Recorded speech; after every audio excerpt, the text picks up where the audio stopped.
Esto es Eco Podcast. Bienvenidas, bienvenides, bienvenidos a Eco Podcast. Yo soy Vic.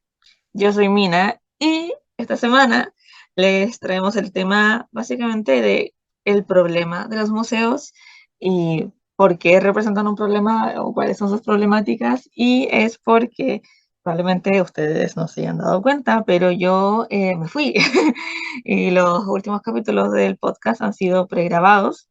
Yo tuve la oportunidad de irme a Estados Unidos por una beca, y obviamente cuando vi que íbamos a ir a Nueva York, yo dije, voy al MoMA y voy al Met. Eh, un poco sueño, ni siquiera era sueño loco de mi vida, un poco así como, yo pensaba así como, sí, algún día veré la noche estrellada que está en el MoMA. Em, y pasó. Em, pero, bueno, yo fui con un grupo más de estudiantes. Y resulta de que despertó un poco, tanto el Met como el MoMA despertaron un poco estas preguntas. También fue un museo de historia natural que están todos en Nueva York, cerca de Central Park, y que es como, ¿qué hacen todas estas obras de distintas partes del mundo aquí? Y va desde obras de artistas a cosas arquitectónicas como murales inmensos, estatuas, templos egipcios. En el Museo de Historia Natural hay un Moai, que es una réplica, pero en el británico hay un Moai que no es una réplica y hace años que se está pidiendo que se devuelva. Entonces esto despertó todo como una discusión. Bueno, para mí obviamente como es punto y aparte de que fue muy especial y muy emocional para mí. Yo pensé que nunca en mi vida iba a ver un Van Gogh y vi como 20 en 2 semanas, en 2 días, porque fui al Met y después al MoMA, no, al revés, fui al MoMA y después al día siguiente fue al Met. Mm, Y de hecho mientras fui lo hablaba un poco con Vic, porque en realidad lo subía en la historia y era como, ¿cómo entró este mural aquí? Entonces hay toda una discusión que de hecho el Museo Británico se ha enfrentado mucho a ese problema y que se les acusa de saqueadores, etcétera. Entonces creo que sería muy interesante que lo discutamos desde una perspectiva, desde el arte, así como desde tu perspectiva, Vic, como conservadora, que de hecho tú en su momento me respondiste muchas preguntas. Y creo que sería muy interesante que mencionaras cómo es que se transportan murales o estatuas desde literalmente un punto en Asia hasta Nueva York. Es que la verdad creo que es un tema tremendo y que va a sacar, bueno, mil y un cosas para discutir, lo cual es muy increíble y me encanta hablar de eso aquí y más hablarlo contigo.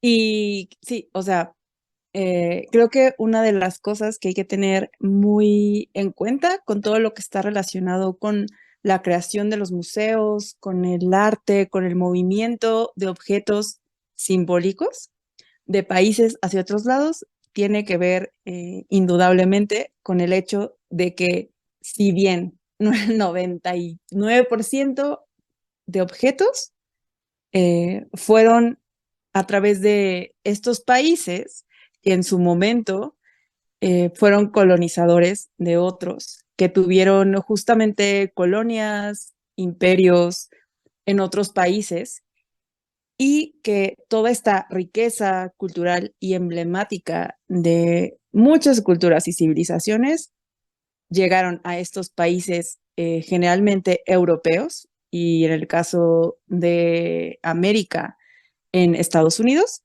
a través de saqueos, robos y expolio. Y esto, además de todo este background cultural de conquista y bélico, trae un montón de problemáticas actuales, porque está justamente las dos partes, ¿no? Estos países que ven que en ciertos lugares del mundo hay, justo como decía Mina, ¿no? Un templo egipcio totalmente montado dentro de una sala de un museo en plena ciudad, al lado de Central Park, como también ver muchas de estas estatuas ceremoniales, religiosas, que en su momento dejan de ser parte de una cultura para volverse un objeto eh, donde el cual estos museos a lo largo del tiempo, si bien empezó todo como un robo, saqueo o expolio, actualmente hay muchas personas que defienden el hecho de que estos objetos estén en estos grandes museos, porque han servido como para la observación, el estudio, el conocimiento, ¿no? Y también la conservación de lo que ellos dicen, y yo lo digo muy entre comillas, la memoria universal.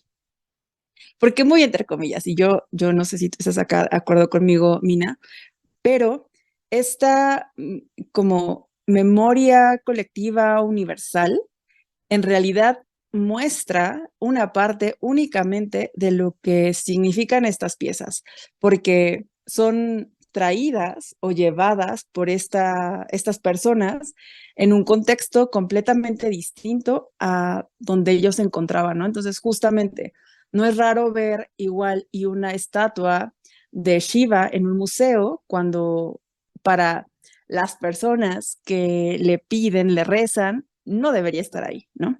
Entonces, de eso hay como ejemplos así, un montón. De hecho, también justo lo que comentabas del Moai.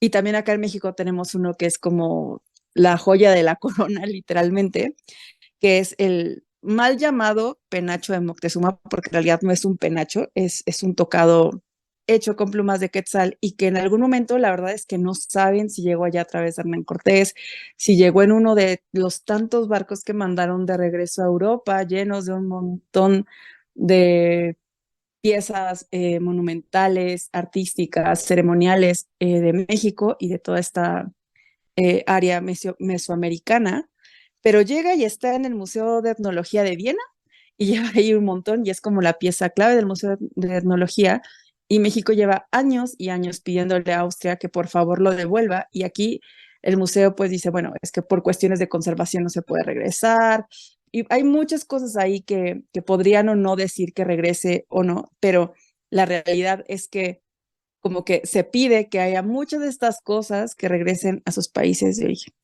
Y hablando con Mina, después de que ella compartió todas estas imágenes asombrosas y que la verdad yo agradezco también que ella las compartiera y las mostrara, justamente platicábamos porque había un montón de cosas así monumentales dentro de las salas.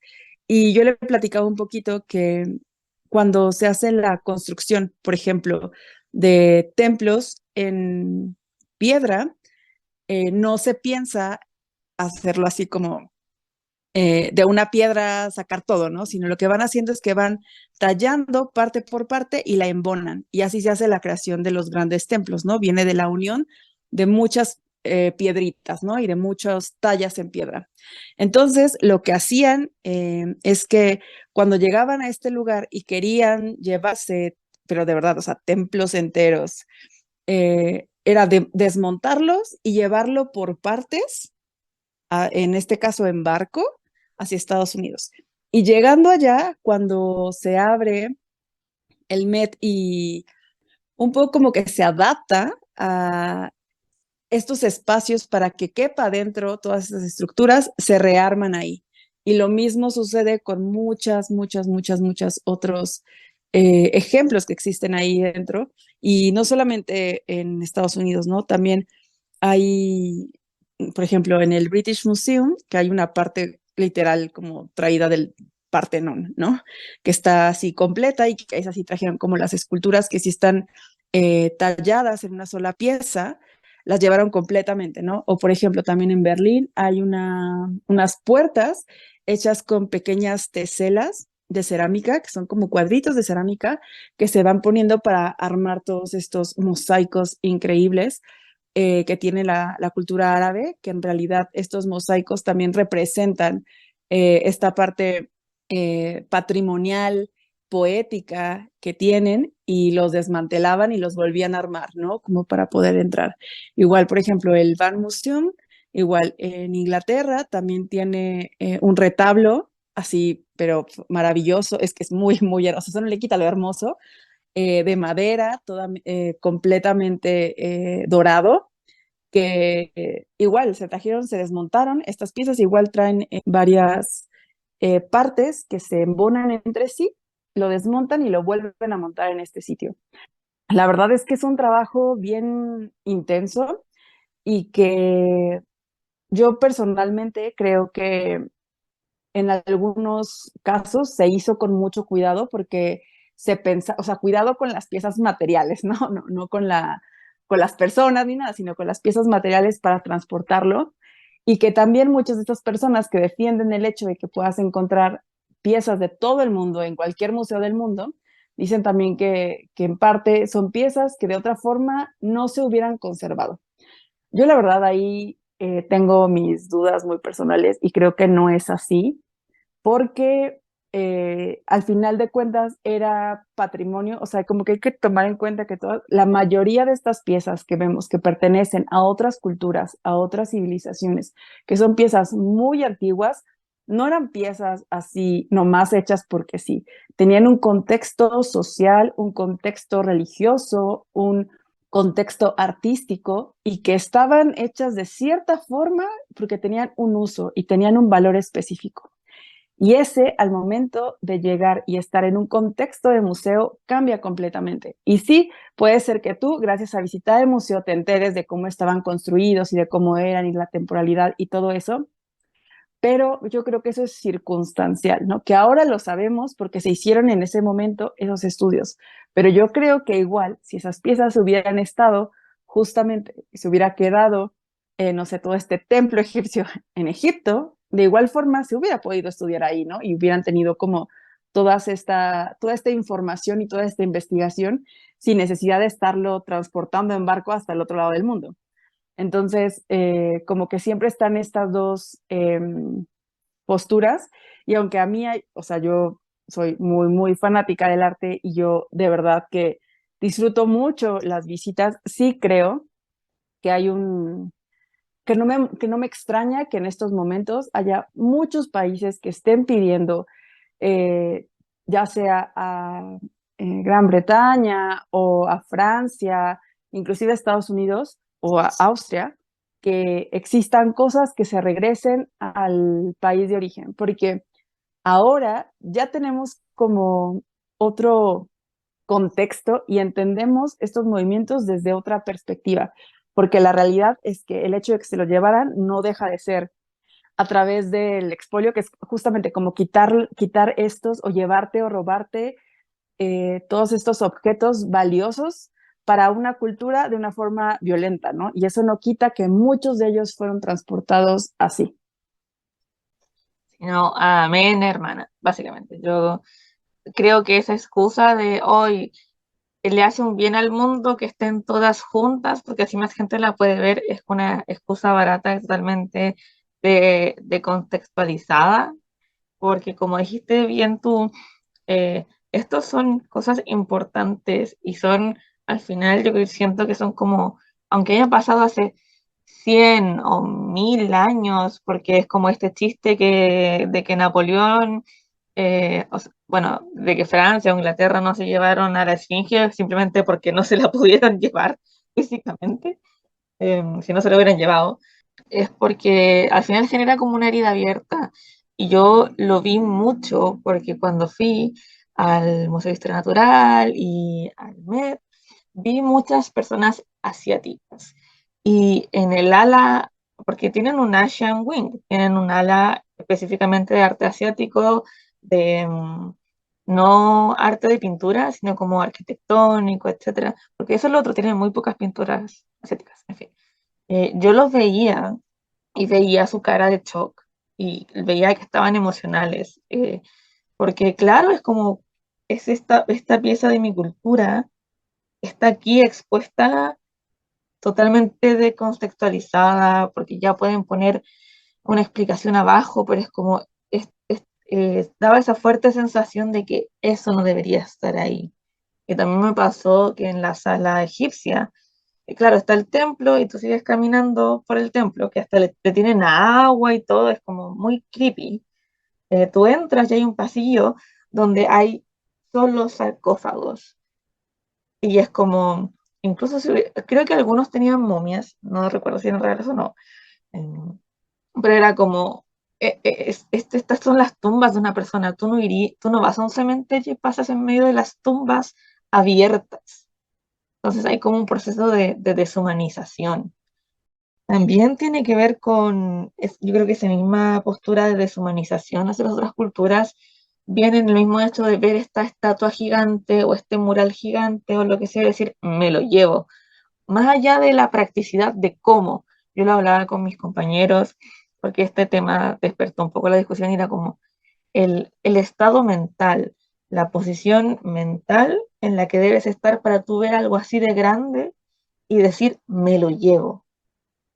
Para mí tiene que ver con una deshumanización, con una perspectiva muy colonial, muy de superioridad europea, de creer que eran los dueños del mundo.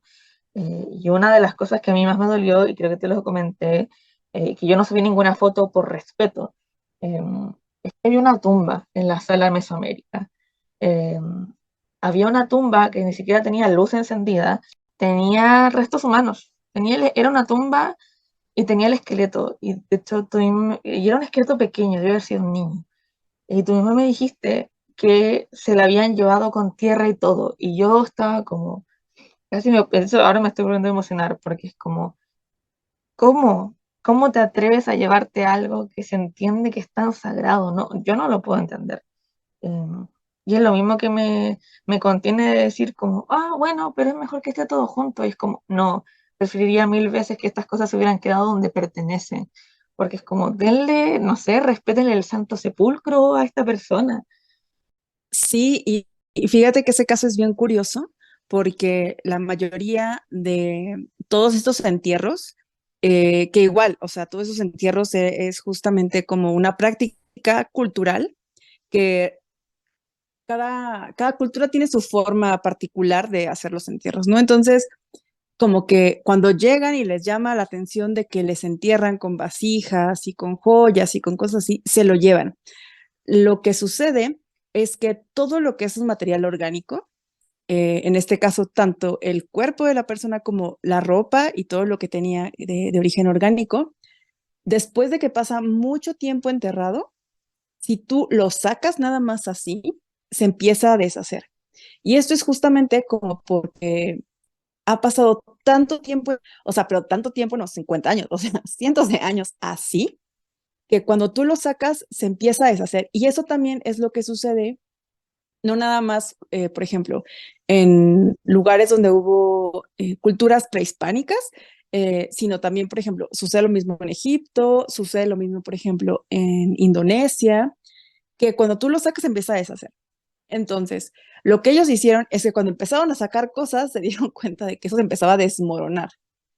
Y como una medida de conservación, que en ese momento no estaba como tal dicho que esa es una medida de conservación, sino que ellos dijeron, no, ¿sabes qué? Mejor me lo llevo con todo y todo. Y literal, como que agarraron unas tablas, cavaron como alrededor, las pusieron y se lo llevaron. Y de alguna forma, con eso se aseguraban que llegara completo.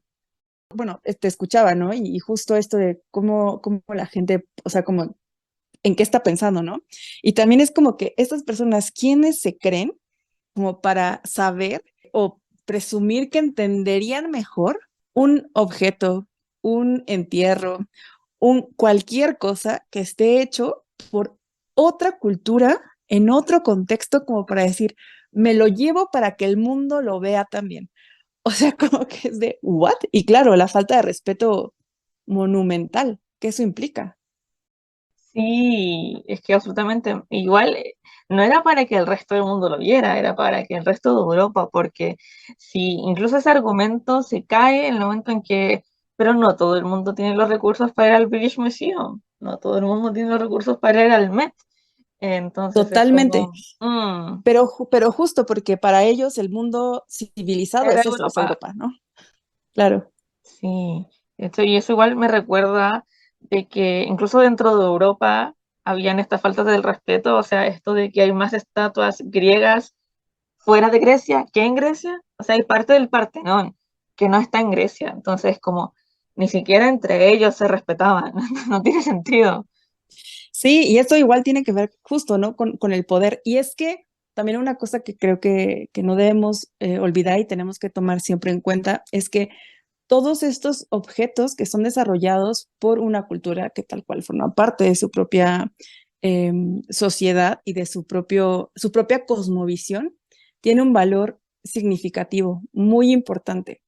Y una de las formas que todas estas personas que llegan o sea, a invadir, llámenle como quieran, pero que lleguen a otro país con intención de invadirles completamente, lo primero que se ataca son todas esas cosas que tienen un valor para esa comunidad o para esa sociedad. Entonces, o sea, como que en ese sentido, ¿qué mejor forma de atacarles que atacar aquello que les importa? Y esa es la razón que, por ejemplo, en épocas mucho más actuales, cuando está toda esta guerra horrible de Irak y que hay todos estos bombardeos, sí, claro, se atacan a las personas, que es horripilante, ¿no? Pero también se hacen bombardeos a todos estos lugares que tienen esta valoración para la sociedad, porque también como que si tú, además de todo, o sea, porque es tremendo, o sea, es tremendo y es horroroso, que además de que tú les ataques directamente, también atacas esa parte de sus ideas y sus creencias. Entonces, como que es una demolición total, ¿no? Entonces, también hay mucho de eso en el robo y en el saqueo y en el no querer devolvérselos, pienso yo como personalmente, y que justamente, a mí me pasó igual que cuando estuve en Inglaterra, que fui al British Museum, hay igual un ala completa, hay un montón de cosas que ellos lo ponen así como en general mesoamericano, pero había muchas cosas mexicas o aztecas. Sí, de O sea, había Jote. unas, sí, o sea, de verdad, son piezas, o sea, las veces son hermosísimas, claro, pero eran piezas ceremoniales de dioses y lo tienen ahí y además lo tienen así como en un ala así todo retacado, así lleno y de verdad es como, what, ¿no? Y yo creo que, por ejemplo, si eso pasara y de pronto toda la gente se llevara, no sé, partes de la Capilla Sixtina y los exhibieran en todo el mundo y dijeran, ay, sí, mira, este es Jesús, no sé qué.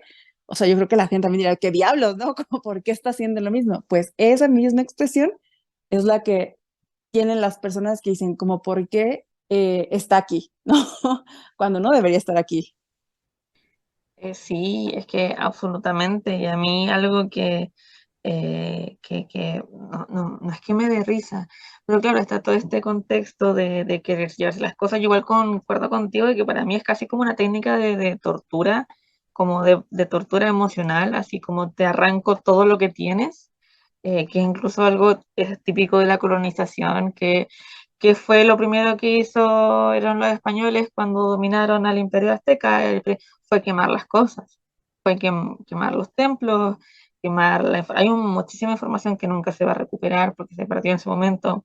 Cuando los ingleses llegaron a India, ¿qué fue lo primero que hicieron? Es decapitar estatuas de Buda. De hecho, por eso es muy irrespetuoso tener cabezas de Buda, por si alguien no sabía. Eh, por si alguien tiene un macetero con solo la cara de Buda, tiene un trasfondo colonial bastante fuerte, que es que, claro, los soldados británicos, como parte de toda esta como doctrina de shock, decapitaban las estatuas de Buda en India. Entonces, hay datos. Claro, o estas fuentes que venden como para que tengas tu jardín zen, que tienen un Buda donde sale agua de la cabeza, Sí, también.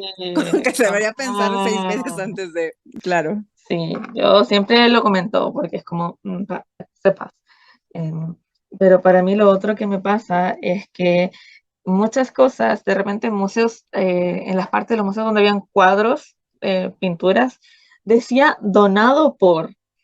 Y yo lo puse tal cual en mis historias de Instagram, como, miren estas donaciones, porque eso es lo que dicen ahora los museos, que todo son donaciones. Entonces, claro, no es donación del gobierno de Egipto, es donación de un explorador que fue a Egipto y se lo robó. Yo me reía, Exactamente. pero como ahora todo es donación, todos son Sí, donaciones. claro. Y es que hubo muchas expediciones donde había gente con mucho dinero que pagaba parte del viaje. No sé, como que ellos decían, bueno, yo pongo un barco, pero yo puedo ir y traerme cosas, ¿no? Entonces, estas grandes colecciones llegó un momento en que la única opción que tenían, porque también otra de las cosas es que em, aunque son cosas infinitamente valiosas, en realidad no puedes ponerles un precio. Entonces, estas personas no lo podían mover, no lo podían vender, entonces lo que hacían, un poco como también sirvió muchas veces como para evadir impuestos, era donarlo. Y de esas donaciones, entre comillas, se hicieron muchos de los museos del mundo y una de las cosas como que también es medio tétrica, de los museos nacionales, que era como, ¿cómo vas a tener un museo nacional con piezas que no son de tu nación? Como que era como, ¿what? ¿Qué diablos?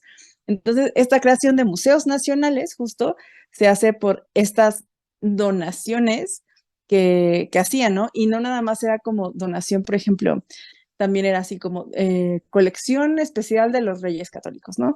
O justo, ¿no? El Van Museum, que es el Victorian Albert, que es como la colección privada de Victoria y Alberto, y hay igual, hay de todo el mundo, de todo el mundo, o sea, cualquier lugar que tú creas que ellos tienen seguro algo, aunque sea pequeño, pero lo tienen. Es que la Commonwealth, es que, Reino Unido, ay, cariño.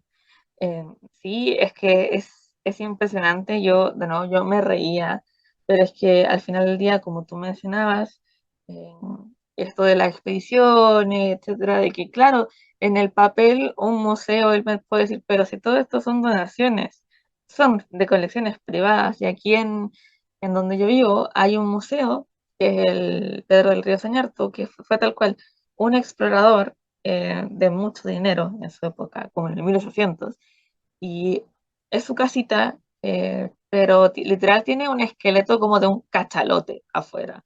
Y hay una momia egipcia, out of nowhere, no recuerdo cómo llegó ahí. También tienen como de estas cabezas reducidas, y es como tal cual es esta misma historia de un hombre de dinero que fue a explorar el mundo con gente, bueno, con inversores, y ahora hay en la mitad del mundo, literal, al final del mundo, en una península que está frente al mar, hay un pequeño museo donde hay una momia egipcia. Es que llega a dar risa, llega a ser ridículo, Así, casualmente una momia ahí. casual. Em, sí, es que sí, es todo, bueno, yo amo muchísimo el arte, creo que las dos estamos en esa misma parada. Em, pero me parece que, bueno, no sé si tú sabes de esta historia, pero me parece, y mucha gente me preguntaba, porque yo fui la única que fue al MoMA, y me preguntaba, ¿por qué quieres ir a ver al Van Gogh? Yo le dije, porque es el original y es de los pocos Van Gogh que hay en este continente. Y ya se habla como de otro nivel, o sea, del reconocimiento de Van Gogh y que Van Gogh tiene su propio museo, etcétera. Pero de repente era entrar y ver salas llenas de Monet, de Matisse, también de Picasso y de Dalí, pero no vamos a hablar de ellos porque no me gusta, porque eran unos Sí, machitos. aquí no hablamos de Picasso ni de Dalí, no. No hablamos de ellos. Yo literal pasaba derecho, no me importa. Em, no sé por qué estaba en la misma sala. En fin. La cosa es que, em, er- claro, ya se alcanza como que estas obras tienen un estatus distinto a las otras. Mientras, no sé, esta gran cabeza olmeca está en el Museo de Historia Natural, los gobiernos se quejan, pero claro, el Van Gogh, hay como un trato, un contrato distinto, y eso igual habla de las diferencias, tal cual. Creo que sigue siendo una visión un poco colonial. Totalmente, y es que es muy diferente que un cuadro que alguien compra y lo va vendiendo entre distintas personas y él decide, bueno, es para mi colección personal y lo pone, es muy diferente a traerte una pieza ceremonial o un templo de una cultura. O sea, son cosas como bien, bien distintas y que igual, o sea, eso no quita que, por ejemplo, en ciertos periodos de la historia existiera el robo de arte, ¿no? Y robo de artistas y de cuadros y que justamente fueran a parar a otro lado. Pero, porque, repito, es algo continuo en todos estos sucesos bélicos. Siempre, siempre sucede que se van a robar cosas que tienen como este tipo de valoración, siempre, siempre, siempre. Y, pero de verdad como traerte un templo completo y llevártelo a otro lado y no sé, como que también hay diferencias y claro, no sé, por ejemplo, las personas que igual y lo movieron en 1600 y tanto, no es igual a quienes lo mueven en ese sentido en 1910, ¿no? Entonces, como que también muchas de las leyes, muchas de las bases o los principios del museo han cambiado y se han ido renovando con el tiempo, pero lo único que sigue estando como en discusión es esta parte entre que hay países y museos que no quieren dejar ir cosas. Yo entiendo que en algunos casos pueda ser que por cuestiones de conservación pudiera ser que no fuera tan sencillo, pero algo como una roca o un mármol que en realidad no presenta mayor problema de conservación, salvo el transporte seguro para regresarlo a su lugar de origen, como que ahí sí creo que más bien es que simplemente no quieren. Falta de voluntad. O sea, si te lo pudiste llevar en barco, perfectamente lo podís poner en un avión. O sea, cariño, no nos mintamos. Y yo siempre trato de ser un poco más humorístico en estas cosas porque si no me va a dar rabia.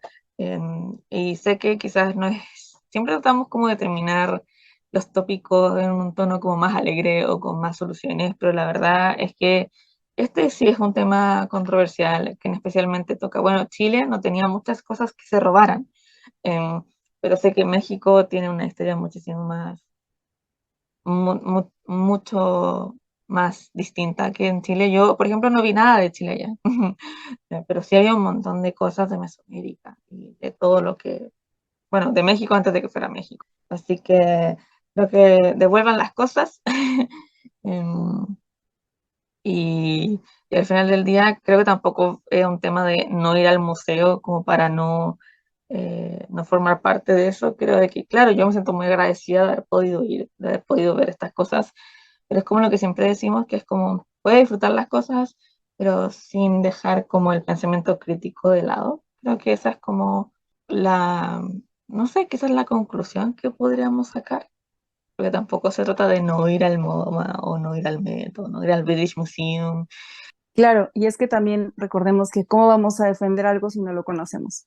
Entonces, como que la mejor forma es si, no sé, si tienen este gusto y les interesa hacerlo, háganlo, pero igual, o sea, pregúntense también como por qué y en dónde estamos, ¿no?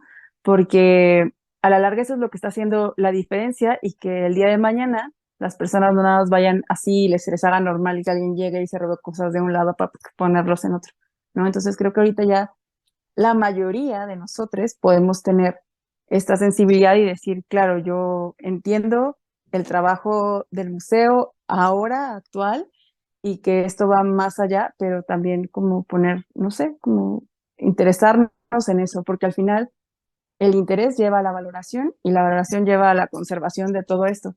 Y si el speech, esto es de, ay, claro, para conservar la memoria del mundo y bla, bla, bla, pues entonces hagámoslo así, ¿no? Que en realidad sí sea algo que perdure en el tiempo.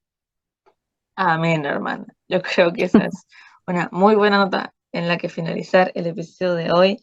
Y como siempre, nos pueden dejar sus opiniones en el post correspondiente al episodio de hoy, en el Instagram de eco-podcast-. Y por ahora, después de casi un mes, espero que tú, Vic, tengas una muy buena semana y ustedes también. Adiós. Adiós. Esto fue Eco Podcast.